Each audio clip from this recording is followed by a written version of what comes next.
उत्तर प्रदेश विधान परिषद चुनाव के लिए प्रचार अभियान अब खत्म हो गया है। 9 अप्रैल को मतदान होना है। ऐसे में सभी की निगाहें सपा मुखिया अखिलेश यादव के आजमगढ़ की सीट पर है। यहाँ के 10 विधायकों के साथ ही अखिलेश यादव की भी परीक्षा होनी है। सपा मुखिया अखिलेश यादव के लिए अपने गढ़ आजमगढ़ की एमएलसी सीट पर अपने करीबी एमएलसी राकेश यादव को दोबारा जिताने की चुनौती खड़ी हो गई है। बीजेपी ने इस बार इस सीट पर अखिलेश यादव के ही विधायक रमाकांत यादव के पुत्र अरुण यादव को मैदान में उतारकर चिंता और बढ़ा दी है। अब ऐसे में देखना है सपा अपने 10 विधायकों की फौज के दम पर अपनी सीट बचा पाती है। इसी के साथ ही सियासतबाजों में यह भी सवाल उठने लगा है कि क्या सपा के 10 विधायक और 2 एमएलसी चुनाव में विपक्ष में रहते हुए भी सत्तारूढ़ बीजेपी को बेदम कर पाएंगे। आइए अब विस्तार से जानते हैं। विधायकों की जमीनी सियासी ताकत की बात करने से पहले यह जानना जरूरी है कि एमएलसी सीट पर अब तक किसका कब्जा रहा है। सपा सरकार के दौरान मुलायम सिंह यादव कार्यकाल में 2004 में हुए चुनाव में सपा प्रदेश में 36 में से 24 सीटों पर काबिज हुई थी। इसमें एक सीट आजमगढ़ मऊ की भी शामिल रही है। तब बसपा के पास एक भी सीट नहीं थी। 2010 में इन सीटों पर चुनाव हुए तो बसपा सत्ता में थी। उसने 36 में 34 सीटें जीतकर लगभग क्लीन स्वीप किया था। इसमें बसपा ने आजमगढ़ मऊ सीट पर भी कब्जा किया था। इसके बाद 2016 में अखिलेश यादव के सीएम रहते हुए चुनाव हुए तो सपा 31 सीटें जीती थी। इसमें आजमगढ़ मऊ की भी एक सीट शामिल रही, जिस पर राकेश यादव उर्फ गुड्डू वर्तमान में काबिज है। अब जाने वर्तमान में हो रहे एमएलसी चुनावी रण में कौन कौन लड़ाकू मैदान में है और उनके सियासी सफर के बारे में भी जानते हैं। इस बार के चुनाव में भी सपा ने एमएलसी राकेश यादव को ही दांव पर लगाया है। राकेश यादव ने क्षेत्र पंचायत सियासत शुरू की तो महाराजगंज से कई बार ब्लॉक प्रमुख भी रह चुके थे। पहले वे ब्लॉक की सियासत तक ही सीमित रहा करते थे। ऐसा माना जाता है कि पंचायत की सियासत के दौरान राकेश यादव ने किसी बहाने सपा मुखिया अखिलेश यादव ही नहीं डिम्पल यादव तक अपनी पकड़ मजबूत बना ली थी। इसके जरिए ही उन्होंने 2016 में एमएलसी का टिकट भी हासिल कर लिया। तब अखिलेश यादव सूबे के सीएम थे और आजमगढ़ में सपा के 9 विधायक थे। इसमें से 3 तो मंत्री भी थे। सपा मुखिया अखिलेश यादव का आदेश मिलते ही उस समय सभी विधायक मंत्रियों के साथ एकजुट हो गए और जैसे तैसे इस सीट पर राकेश यादव को कब्जा दिलाने में कामयाब भी हो गए थे। हालांकि राकेश यादव की सियासत हैसियत जीतने लायक नहीं थी। तब सपा से बीजेपी में शामिल हुए राजेश सिंह मौहारी को चुनाव मैदान में दांव पर लगाया गया था। हालांकि अधिकतर सपाई यह मानते हैं कि सपा एमएलसी राकेश यादव 5 साल तक खर्राटे की नींद सोते रहे, अपनी सियासी जमीन को मजबूत नहीं कर पाए और अब चुनाव आया है तो अपने 10 विधायकों के भरोसे गुमान कर रहे हैं और कहते हैं कि आजमगढ़ में तो बीजेपी का कोई मतलब ही नहीं रह गया।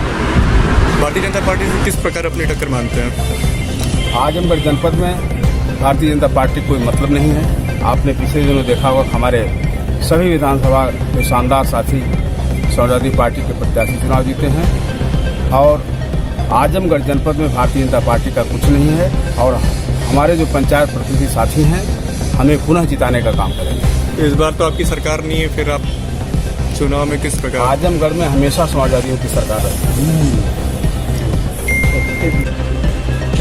अब इस बार के सपा एमएलसी राकेश यादव के मुकाबले में बीजेपी ने दमदार प्रत्याशी के रूप में पूर्व विधायक अरुणकांत यादव को मैदान में उतारा है। अरुणकांत यादव ने भी जिला पंचायत से ही अपनी सियासत की शुरुआत की और फिर विधानसभा में पहुंच गए। 2007 में अरुणकांत यादव फूलपुर विधानसभा से पहली बार सपा के टिकट पर विधायक हुए थे। इसके बाद 2017 के चुनाव में बीजेपी के टिकट पर इस सीट से दोबारा विधायक हुए थे। इस बार के विधानसभा चुनाव में बीजेपी ने उनका टिकट काट दिया था।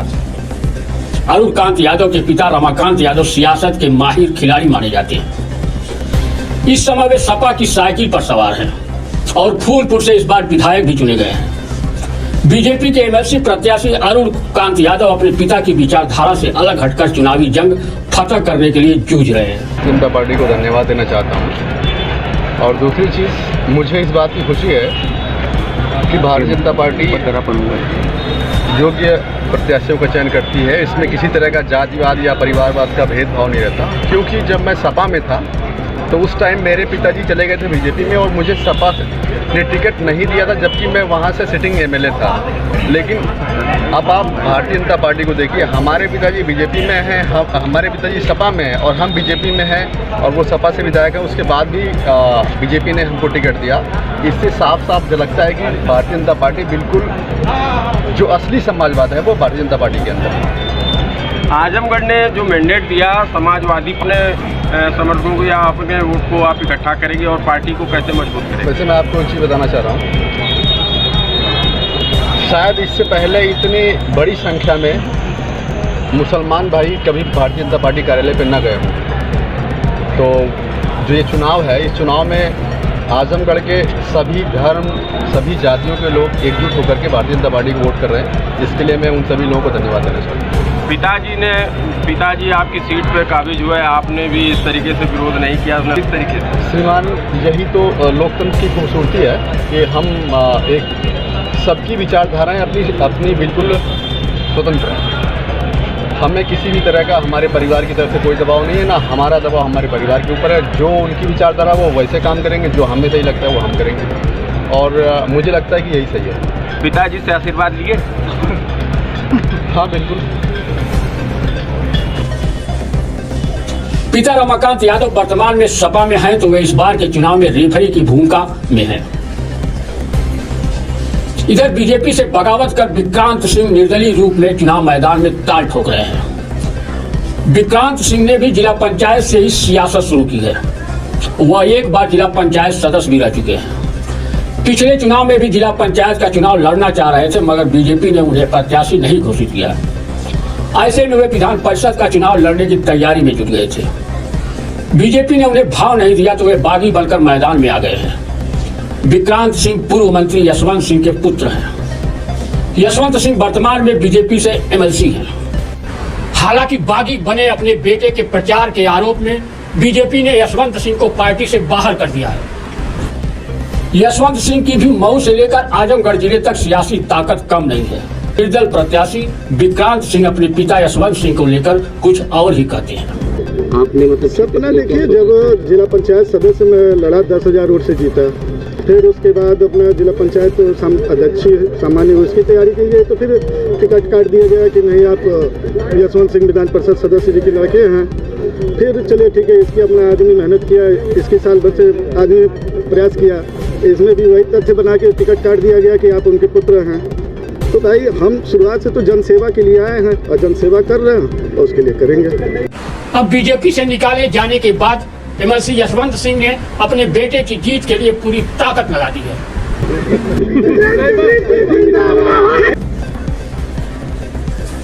अब वोटरों की बात करते हैं। इस चुनाव में बीडीसी, ग्राम प्रधान, जिला पंचायत सदस्य, नगर निकायों के सभासद, विधायक, सांसद, एमएलसी वोटर होते हैं।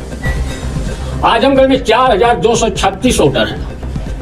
इन मतदाताओं में 84 जिला पंचायत सदस्य हैं, जबकि 2,101 बीडीसी, 1,856 ग्राम प्रधान और नगर निकायों के 179 सभासद हैं। 10 विधायक, 2 एमएलसी और 2 सांसद भी वोटर हैं। इसी तरह से मऊ जिले में 1,702 वोटर भी अपने मताधिकार का प्रयोग कर सकेंगे। अब बात करते हैं विधायकों की सियासी ताकत की। आजमगढ़ में बीजेपी के एक भी विधायक नहीं है, न ही बसपा के ही विधायक है।